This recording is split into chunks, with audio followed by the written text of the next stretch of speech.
आणि आता पाहूयात एक स्पेशल रिपोर्ट। T20 वर्ल्ड कपच्या फायनलमध्ये टीम इंडिया दाखल झाली।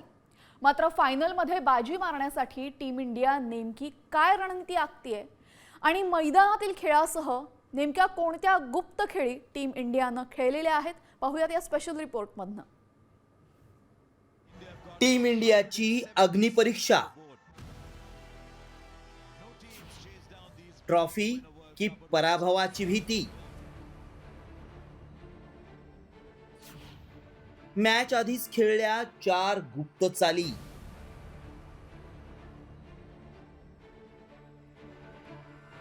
क्रिकेटच्या मैदानावर बॅट आणि बॉलची जादू आपण अनेकदा पाहिली असेल, पण जेव्हा विषय विश्वचषकाचा आणि त्यातही फायनलचा असतो तेव्हा केवळ कौशल्य पुरेसं नसतं, तिथे गरज असते नशिबाची आणि क्रिकेट प्रेमींच्या आशीर्वादाची। मात्र टीम इंडियानं मॅच आधी कोणते प्लॅन आखलेत पाहूया। अहमदाबादमध्ये भारतीय संघ ज्या हॉटेलमध्ये राहत होता त्या ठिकाणी राहून भारतानं 2023चा एकदिवसीय विश्वचषक अंतिम सामना आणि यावर्षीचा दक्षिण आफ्रिकेविरुद्धचा सुपर 8 सामना गमावला होता। त्यामुळे BCCIनं हे अशुभ हॉटेल बदलल्याची चर्चा आहे।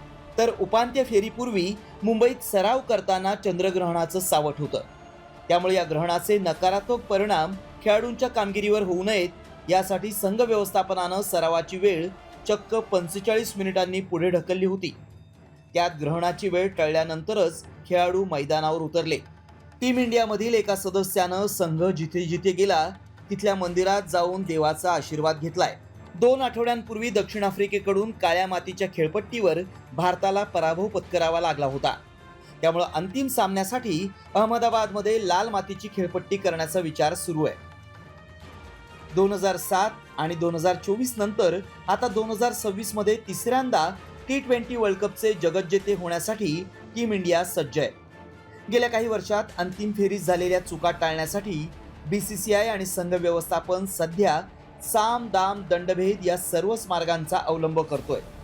अशातच टीम इंडियाच्या विजयासाठी सुरू असलेल्या या बदलांना अंधश्रद्धा म्हणावं की क्रिकेटवरची श्रद्धा, मात्र टीम इंडियाचा विजय व्हावा ही प्रत्येक भारतीयाची इच्छा आहे हे निश्चित। रिपोर्ट साम TV न्यूज।